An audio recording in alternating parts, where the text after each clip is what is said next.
What if an angel appeared in front of you, and instead of peace, your strength vanished, your body shut down, and grown men ran away in terror?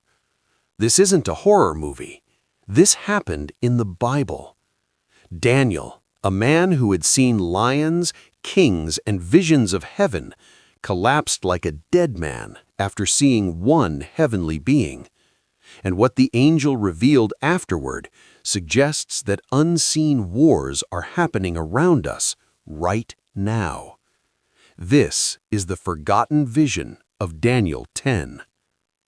Daniel was not a beginner in divine encounters. By this point, he had interpreted dreams for kings, survived a night in a den of lions, and received visions of future empires rising and falling. Yet nothing prepared him for what happened by the Tigris River. This was not a dream. Daniel was awake, fully conscious, standing with other men. And yet, only he would see him.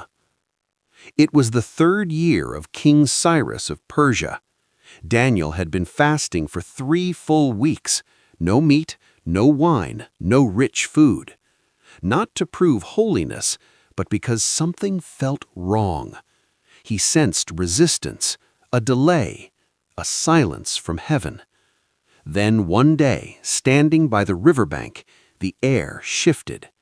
Daniel lifted his eyes, and that's when he saw him. Before Daniel stood a man, but not a man. He was dressed in linen, with a belt of pure gold around his waist.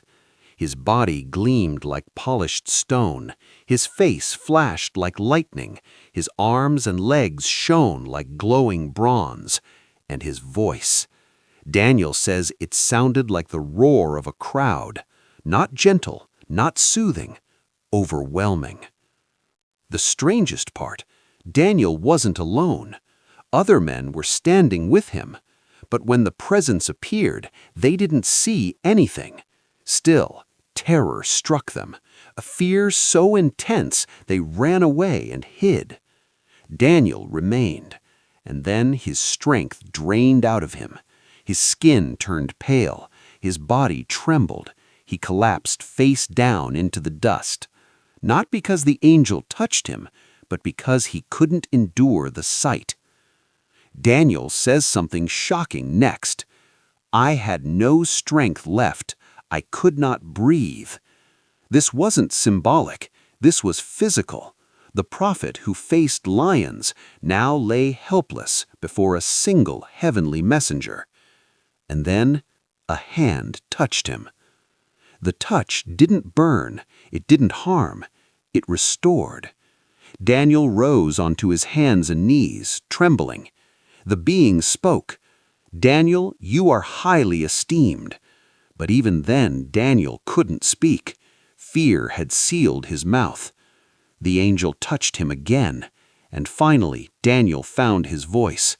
And that's when the angel revealed why he had come late. The angel said, "From the first day you began to pray, your words were heard." Let that sink in. Daniel's prayer was answered immediately, but the angel didn't arrive for 21 days. Why? Because something blocked him. The angel continued, "The prince of the Persian kingdom resisted me for 21 days. This was not a human prince. This was a spiritual ruler, a dark power influencing an empire. And the angel, a messenger from God, was delayed in mid-mission by a supernatural conflict. He only broke through when Michael, one of the chief angels, came to help." Think about what this means. While Daniel fasted on earth, a battle raged in the unseen realm. Kings made decisions, empires shifted, but behind it all, spiritual forces clashed. Daniel never heard the swords, never saw the fire, but he felt the delay. And many of us do too. The angel wasn't done. He told Daniel he had come to reveal what would happen to his people in the future: wars, kingdoms, suffering. But before leaving, the angel said something chilling. "When I go, the prince of Greece will come," meaning the conflict wasn't ending, it was continuing through history. This story is uncomfortable. It suggests angels can be resisted, prayer can be delayed, not denied, and world events may be influenced by unseen powers. And most unsettling of all, God allowed Daniel to see just enough to realize how small humans are in a vast spiritual battlefield. Before leaving, the angel strengthened Daniel one last time. "Peace be with you. Be strong now." And Daniel stood. The same man who collapsed like the dead now stood empowered by understanding. Not because the world became safer, but because he knew God was still in control. The generations of Daniel have passed, and yet this haunting mystery remains.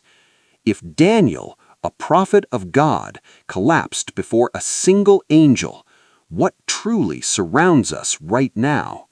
What battles are happening that we never see? And what prayers are already answered, but still fighting their way through? This was not a dream, not a parable. This was Daniel 10, and it changes how we understand the unseen world forever.